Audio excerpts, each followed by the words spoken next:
Want to tell you about a CFO who left a company years ago. He resigned on good terms. There was even a party. Somebody gave a speech, and he cleaned out his office, handed in his badge, and went on to the next thing in his career. And then he kept working there. Not him, his account. His login stayed active. Nobody disabled it because disabling it was a 5-minute task on a list of 400 things, and there was always something on fire that week. So it sat there, quiet, fully functional. Here's where it gets worse. The password on that account was also a password he used somewhere else, like Netflix, LinkedIn, on a personal service that had nothing to do with the company. That service had a breach at some point, the way they all do, and his email and password ended up in a public credential dump, which means that login, it's been sitting in a file that anybody can download for years. And here's the part that made the room go quiet. That account still had access to the company bank account. Same username, same password that was leaked. We were sitting in that conference room when we showed them. Nobody argued. Nobody got defensive. The CEO picked up his phone and called the bank while we were sitting in that room and then had that user removed right there before we left the building. Now, I want to be straight with you about that one, because I think a lot of people in my industry would tell you nobody there was at fault and everybody was just busy. That's not true. Nobody was hacked. That part is true. But somebody dropped this. Either HR processed that departure without ever documenting what that person actually had access to, or IT got the notice and didn't do the work. Somewhere in that building, a person had a job, and that job did not get done. And here's the part that should get your attention as an owner. It did not cost $1 to fix. Disabling that account was free. Calling the bank, also free. This was not a budget problem. It was a process problem, and the process lived in the gap between two departments, where HR assumed IT had it, and IT probably assumed HR would tell them if they had certain access. Nobody owns that gap except you. So hold on to that, because we're going to talk about two very different kinds of problems in this episode, and you need to be able to tell them apart. The first kind is what I just described. Free to fix, somebody should have done it and didn't. When you find one of those, that is a management conversation, and you have to have it Monday. The second kind is the one that actually keeps me up. Old servers, cheap tools, backups nobody's ever tested. Those aren't free, and the person you would be tempted to blame usually could not have fixed them, because you never gave them the money to. When you find one of those, blaming your IT team is not just unfair, it guarantees you will never hear about the next one before it becomes a problem. Confuse those two and you'll make the wrong decision every time. Because here's what ties them together. Nobody attacks your best system. They attack your cheapest one, your weakest one.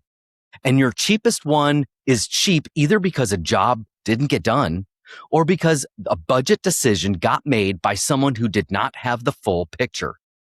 Today, I want to talk to you about both of those that keep happening, why the person who could warn you usually does not, and the questions you need to ask this week that cost you nothing.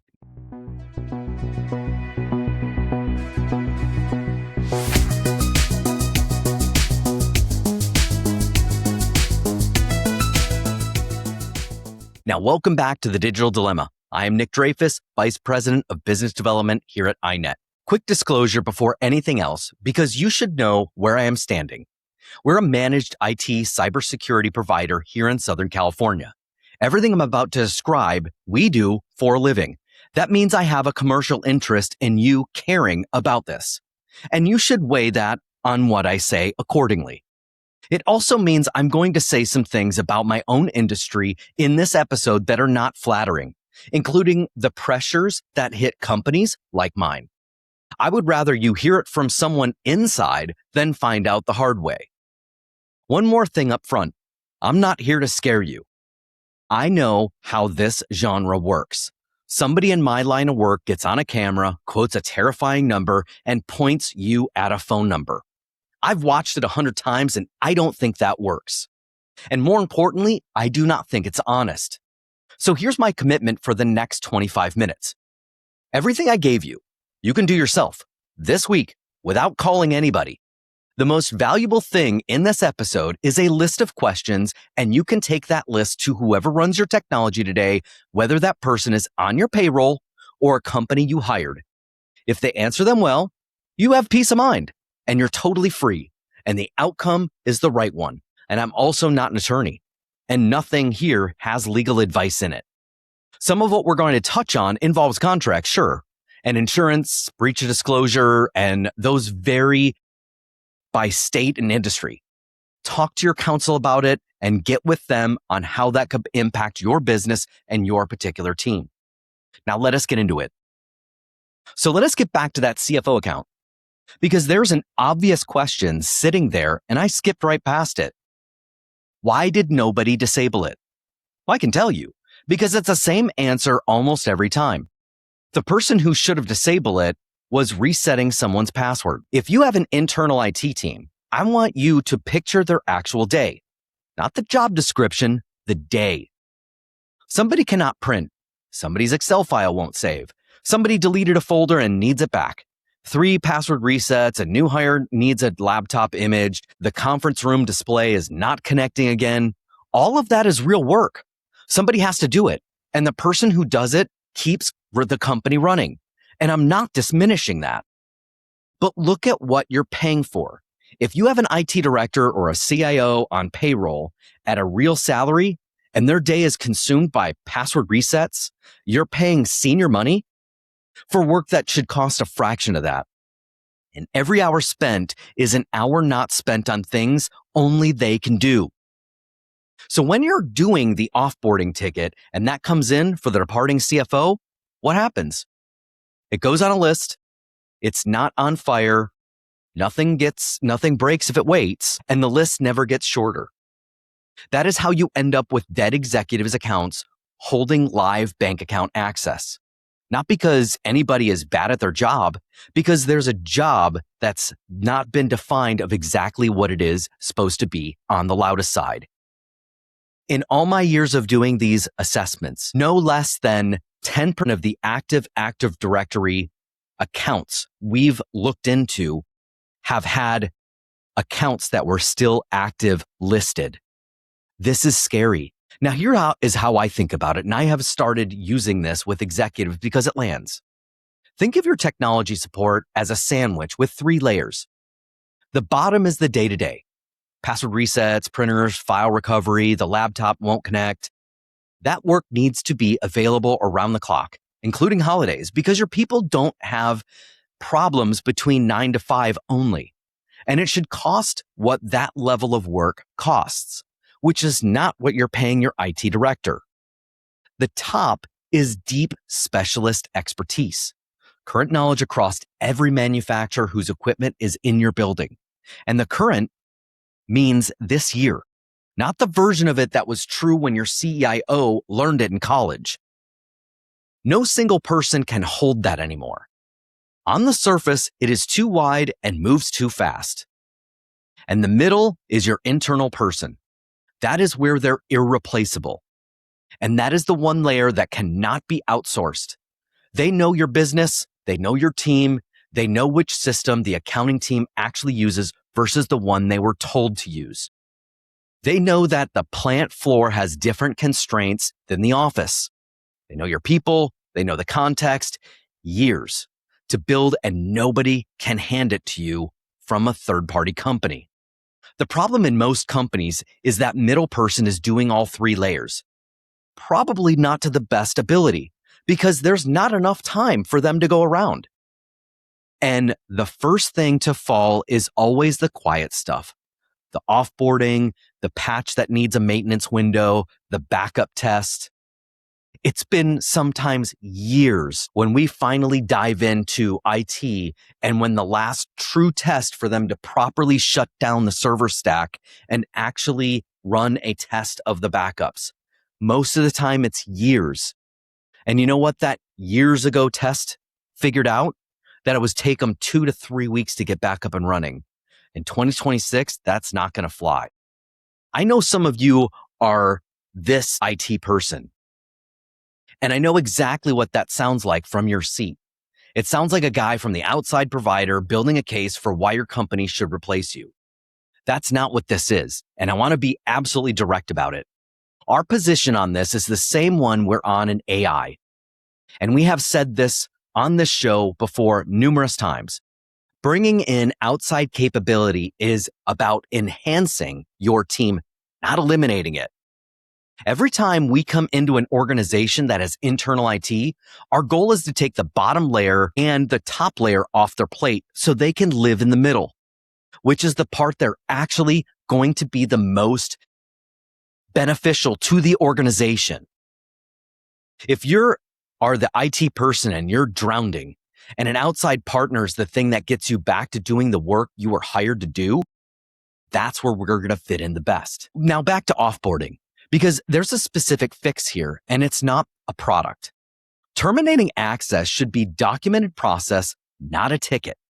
Somebody leaves, there was a written list of everything they touched, and it does not stop at your network. Bank portals, payroll, the credit card processor, the vendor sites, the shipping account, the state licensing portal, every place a login could have existed for that user. And then the part almost nobody does. Somebody in management signs off that it was actually completed. Not that it was actually assigned, and not that IT said it was handled, verified item by item and reported up. That's the whole thing. And that's what would have caught the bank access. This is honestly the clearest example I can give of what an outside partner is for. And it has nothing to do with buying software. A third party validates that the thing was done and tells executive leadership it was done because it was checked off by multiple people. Not because your people are untrustworthy, but because nobody should be the only person checking their own work. And because your internal person is buried, that does not need one more thing that they can be blamed for. Let me give you one more example of why that outside layer matters. And I'm keeping this vague. I sat with a technology leader at a company of a real size, not a small shop, and in the course of that conversation, it became clear he did not know what business continuity meant. That is not an obscure term. That has been a standard language in this field for the better part of 20 years. And I want to be careful because it's not that he was stupid and it's not that he was lazy. He had a lot of experience, but his experience was built on infrastructure designed 15 or 20 years ago. And that discipline moved underneath him. Nobody sent him back for training because there was no budget for that either. Here's what it meant in practice. His backup and recovery setup, if everything went down, would have taken 2 to 3 weeks to bring up that environment. 1 to 2 weeks, everything completely stopped. And I would bet almost anything that that CEO and the CFO of that company had no idea it was going to take that long because nobody ever asked. And he had no reason to volunteer it. Hold on to that because in a few minutes, I'm going to give you the question that would have surfaced that in 30 seconds. I want to go back to 2013 because the pattern we're talking about got written down 13 years ago and almost nobody remembers how it actually worked. You remember the Target breach, 14 million credit cards. It was on the news for months. And here's what most people don't know. The attackers did not break into Target. They broke into the air conditioning contractor, a heating and refrigeration company in Pennsylvania. Small shop, they did the work for Target the way 1,000 vendors do work for big retailers. And they had a login to the Target vendor portal for billing and project work. Completely ordinary. Every large company has hundreds of these relationships. Somebody at the contractor got a phishing email and opened the attachment. Inside was a credential stealing Trojan. It took their login. That login got the hackers a foothold. And from there, they worked their way all the way into the payment systems. Now, that's what was reported. So the way into one of the largest retailers in America was a small business that installed air conditioners.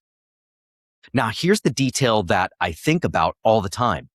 And it's the reason I'm telling you this story instead of a newer one. According to the reporting at the time, that contractor was running the free version of a consumer anti-malware product, a product licensed for personal use, not a business product, no real protection. A company with remote access into one of the biggest retailers in the country was protecting itself with the free version of something you would install on your kid's laptop. I want to be clear here because it would be easy to make that contractor a villain, and they're not. They're about who they were, a small business, 30-something people, thin margins. Their expertise is in refrigeration, not information security. Somebody there needed antivirus, found something that worked and it was free, and they had 11 other problems that day. That's not negligence. That's a Tuesday at a small company. The lesson of Target is not that somebody was careless. The lesson is that the weakest point in the chain was outside the building, was cheap on purpose, and the multi-billion-dollar company on the other end had no visibility into that. 13 years later, this is still exactly how it goes.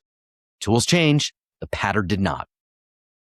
So let us talk about the cheap thing and where that gets you, because that's the part almost nobody says out loud. Picture the person who runs technology at your company.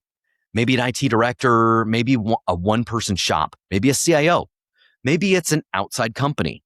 They know. In most companies I walk into, they already know. They know which servers are too old, they know which backup has never actually been tested, and they know about the accounts that should be turned off. So why have they not told you about it? Because of how it sounds and what it would look like on them. Put yourself on the other side of that desk for a second. You're the CEO and you already pay this person well. You gave them a budget, and now you're in the office telling you that things are not safe and they need more money to do their job. What you hear is, whether it's fair or not, is this person I already pay a lot of money to protect us is telling me he needs more money to do the job I hired him to do. And they know that is what you hear. So they don't say it. Or they say it's smaller version, hedged, buried in the slide 14 in language that hides how bad it is. And there is a second reason that I think even more powerful. And it took me years to understand it. Shame. Everything on that list is something they could not get done. Every unpatched server, every skipped upgrade, every stale account, in their mind, a thing they failed at. It does not matter that you gave them a budget that made it impossible. When they look at that report, they do not see business risk. They see a report card on themselves. So a lot of the time, that report never leaves their desk. They don't want it to. They feel bad that they can't get it done. I have a very high confidence that has happened with work we produced. We did a scan for a company. We handed our findings to the internal IT lead, and I did not believe that the CEO ever saw them because the findings were critical of the infrastructure that person had been responsible for. Nobody in that story did anything wrong, and the CEO never got to make a decision because the decision never reached his desk. I want to say something to CEOs and CFOs watching because you are who this episode is for. If you have never heard bad news from your IT team, that is not an all clear. That is usually a sign. Silence in this job usually means the messenger has decided that the message is not safe to deliver. So the report doesn't get delivered, but the problem doesn't go away. And your IT person still has to do something about it. So they improvise. They find a version that fits the budget, the free tier, the consumer license, the open source tool nobody maintains, the server that gets one more year, and then one more, and then one more. And every one of those is completely reasonable decision on the day it's made. And it's only the accumulation that actually kills you. Now, let me tell you where this happens on our side of the table, because it does. There are dozens of tools a managed services provider can use any given job. Some are expensive, some are cheap, some are free.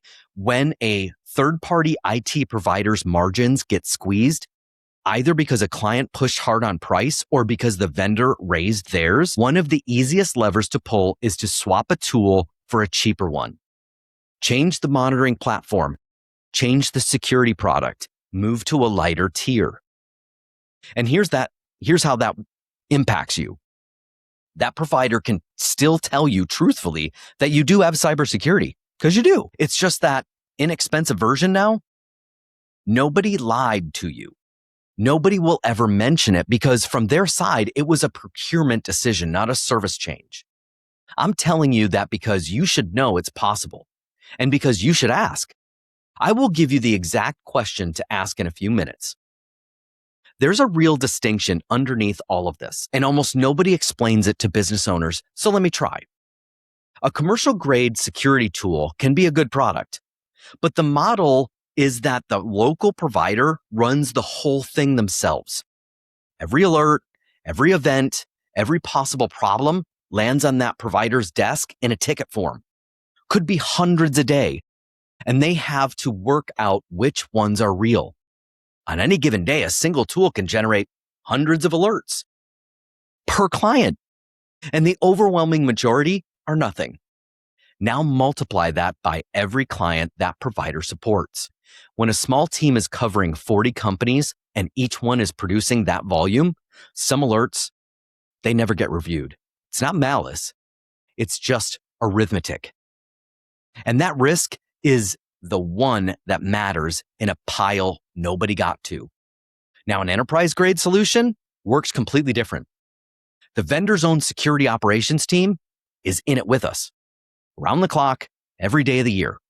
They're the specialists. They just work on that one particular product. They're watching alongside our team. And when something needs a human, they escalate it to us. Most of the time, we look at it and it turns out to be nothing. And I would rather have that than not know it all.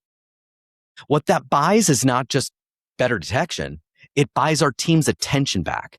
So they're working on your business instead of drowning in false positives. Now, that model normally costs more. The reason we can offer it is buying power. We are a part of a national technology group that purchases collectives across an enormous base of devices, which lets us bring enterprise-grade tooling to companies at pricing they would not be able to get on their own. I'm not telling you that so you buy it from us. I'm telling you that so when someone shows you a security proposal, you know that there are two very different things being sold under the same word. And you know what to ask when you're looking at one. Now, I want to tell you about a company we did not end up working with. Details are changed, and I'm trying to keep this vague on purpose because they're still fighting for their life right now. A few dozen servers, a handful of them a decade past their support date.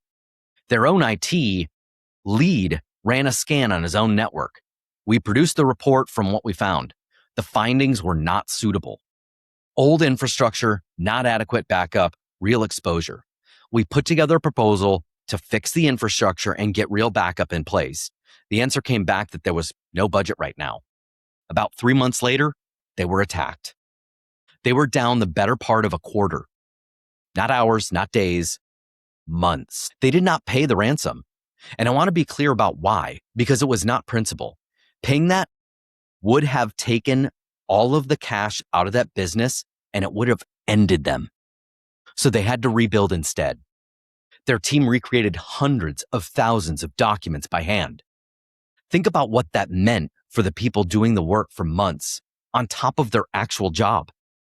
And then later, the part nobody plans for, they lost 3 of their largest customers. Those 3 represented roughly a quarter of the company's revenue and an even larger share of its profit because concentrated accounts are usually the most profitable ones. Today, the ownership is evaluating whether the business should even continue. And here's the thing, I need to say that, and it's not comfortable. We did not fail to warn them. We failed to make them fully understand because the CEO was never properly handed that document. He heard that there was no revenue to attach to it, which is exactly any reason an executive would hear. He was not being reckless. He was doing what every one of you does with an expense whose payoff is invisible to him because he didn't get to see the real reports. We should not have been talking about servers. We should have been talking about 3 customers who eventually walked out the door. That's on us. And in industry generally, we're very good at describing what is broken and very bad at replacing and making sure what that potential risk could cost them. Now, which brings me to the number everybody focuses on and why it's the wrong one. You have heard figures about the average ransomware payments. Now, be careful with those. Recent industry reporting for the second quarter of this year put the average payment around 1.9 at $150,000. Now, that's an enormous gap. And it exists because a handful of very large payments drag the average up. Averages in the category are close to meaningless. The more useful number is recovery. A major industry study this year covering more than 2,000 organizations that were actually hit put average recovery costs at roughly $1.7 million, up 11% year over year. And that is against a medium ransomware paid of well under half that. So the ransomware is the cheap part. The company I just described proves it because they paid zero, nothing. And it still cost them 2 months of operations, hundreds of thousands of documents, and a quarter of their revenue. The bill is not the ransomware. The bill is the downtime, the rebuild, the disclosure, and that customers who are quietly deciding they need a more stable vendor. And on that last one, understand that the attacker is actually betting on. They don't care about your data either. They have no use for it. But what they do know is that you want it, you need it, and that you would rather not have to tell your customers this happened. That is the product they're selling back to you. One more thing worth saying here, and then I'm going to move on. A lot of owners assume insurance handles this. Maybe. Policies differ enormously. Coverage in this area has been changing very fast, and there are conditions attached that most people never read. Now, I'm not a broker, and I don't want to tell you anything legal. I'm just going to tell you what we typically see in the industry. What I will tell you is that pull it out, read it, and ask your broker directly in writing what is in this and what's not. Do that before you need to know. If you have to, find a third-party insurance broker that specializes in cybersecurity and ask them to review your current contract and what they can find. Oftentimes, it's something we do completely for free for our potential clients and current clients. We do a full review of their cyber insurance. Costs them nothing. And almost, I'd say over 80% of the time, we do find something in writing that is a problem. Now, this is the part I actually want to use. Before you ask any of these, you have to do one thing first. And if you skip it, the whole exercise fails. Sit down with whoever runs your technology and tell them plainly, nothing you tell me today will be held against you. Is something you did not get done, that is a budget decision I made. I'm not a compliance problem you have. I need the real picture. You have to mean it. And then you have to actually not hold it against them because words do matter and they get around that not only they matter, but how they could be held against somebody in the future. Then ask these. There are 15 in the full list, which is in the description. I'm going to read 7. And as you go, sort of every answer you get into, one of the 2 buckets we talked about are at the top. Free to fix, meaning somebody just needs to do it, or costs money, meaning it is yours to decide and nobody below you could have solved it. Now, 1, when did we do a complete test restore of all of our backups? And how long did it take? Not do we have backups? Everybody's got backups? When did we last unplug the entire network, have it fail, and how quickly were we able to actually get it back up if that were to happen? I want a date. I want to know how long the restore took, and I want to know who watched it happen. If nobody can tell you the date and you do not have a backup, you have hope. And in an industry expectation now, including insurance carriers, that this gets tested quarterly is at a minimum. It should be monthly, especially if you're doing over 10 million.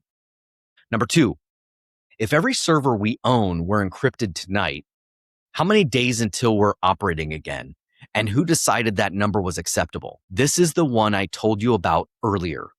This is the question that would have surfaced the 1 to 2 weeks in about 30 seconds. And that leadership team never asked it.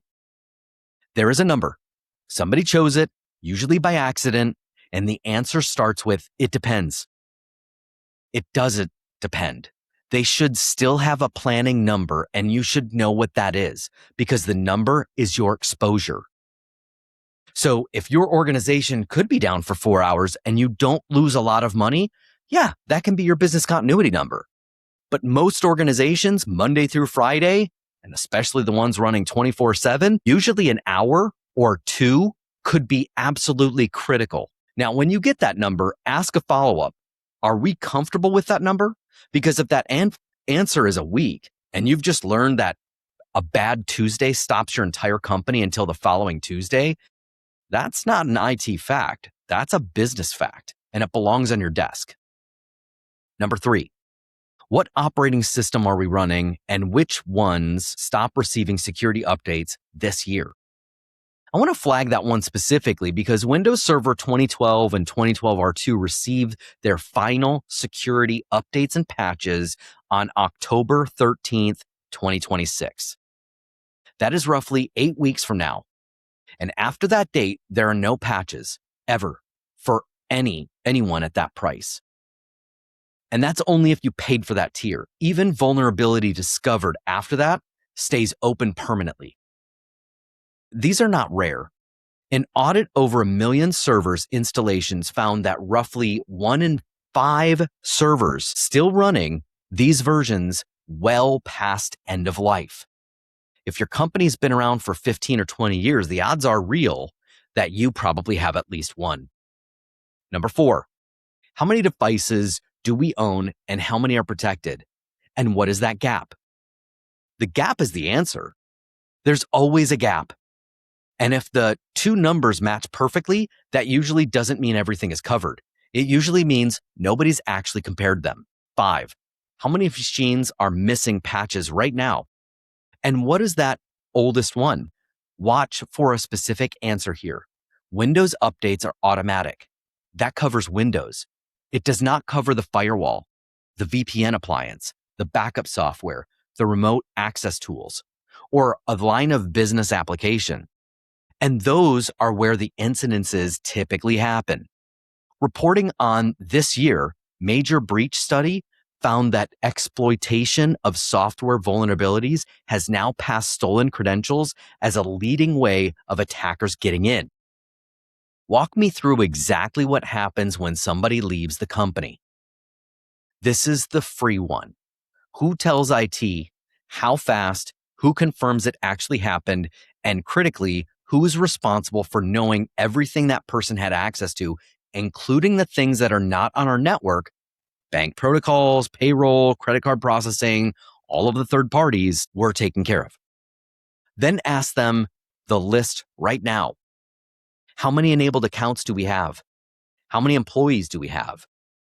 Those 2 numbers should be close. When they're not, you just found a gap. I said earlier, this one costs nothing to fix, and I meant it. If you do only one thing after this video, do this one. 7, what did you recommend that we declined and when? Ask your internal team. Ask your outside provider. Every honest one has a list and it has dates on it. If the answer is nothing, that means either they never recommended anything or they stopped bothering you. Both of those are things you want to know today. In 2026, they should have come to you no less than 4 to 5 times in the last year with upgraded tools and solutions that are better equipped to handle what's happening in AI today. The one question that's not about technology at all. And then after all that, ask your leadership team one more. This one has nothing to do with IT. Which 3 customers would leave if we were completely dark for 6 weeks? And what do those 3 represent as a share of our profit? That number's your real security budget, not a percentage of revenue, an industry benchmark, the share of your profit that walks out the door in a scenario we just described. Once you have that number, every technology proposal you look at gets easier to evaluate because you're finally comparing it against something instead of 0. Let's just hope nothing works and everything's fine. I want to close somewhere slightly different. Everything I've described gets worse the less money you have. And the organizations with the least money consistently are nonprofit friends. They have the cheapest versions of just about everything. Not because anyone is careless, but because every dollar spent on infrastructures, a dollar not being able to spend on their mission. And if you have ever sat on a nonprofit board, you know exactly the conversation and how it goes. So they run the oldest hardware, the free tier, the donated equipment from 6 years ago, which makes them the softest target in any community. That's why we built the technology fund. 2 pieces to it. The first is that our own clients who want to give back, they get to donate directly to that nonprofit's technology fund. So the money goes specifically to that thing that organization really needs rather than into general overhead. The second is less obvious and worth more. We do a full audit of what is available to them. The major manufacturers, the software companies that run nonprofit programs with substantial discounts. And most nonprofits either do not know they exist or they don't have anyone with the time or the work to go through that paperwork. One organization we recently worked with needed 27 computers. We found them roughly $27,000 in savings on that purchase compared to the way they were purchasing before. That went straight back into their program. Now, results are always going to vary, obviously, but in those 2 situations, they're very similar. But that's the real money in organizations counting on it for every dollar. If you run a nonprofit, you sit on a board, that link is in the description as well. Now, here's what I want you to take out of this.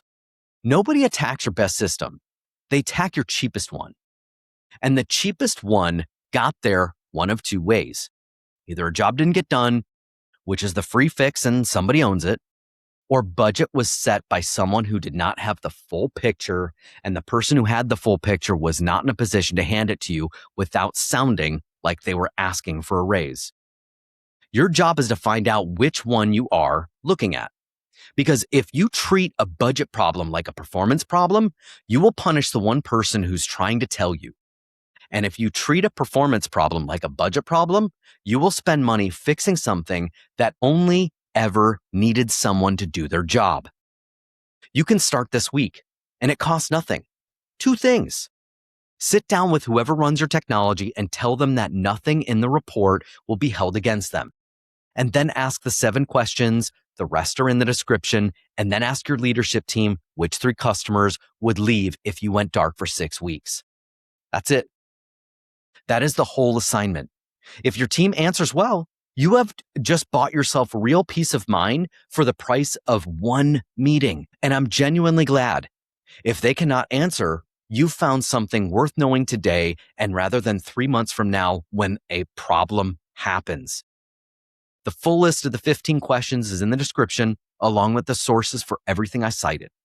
If you want a second set of eyes on it, our information is in there too, and there are many amazing providers that do this for a living that can also help. Your team focuses on growth. Our team is meant to make that happen. I am Nick Dreyfus, Vice President of Business Development for i-NETT. This has been The Digital Dilemma. See you next week.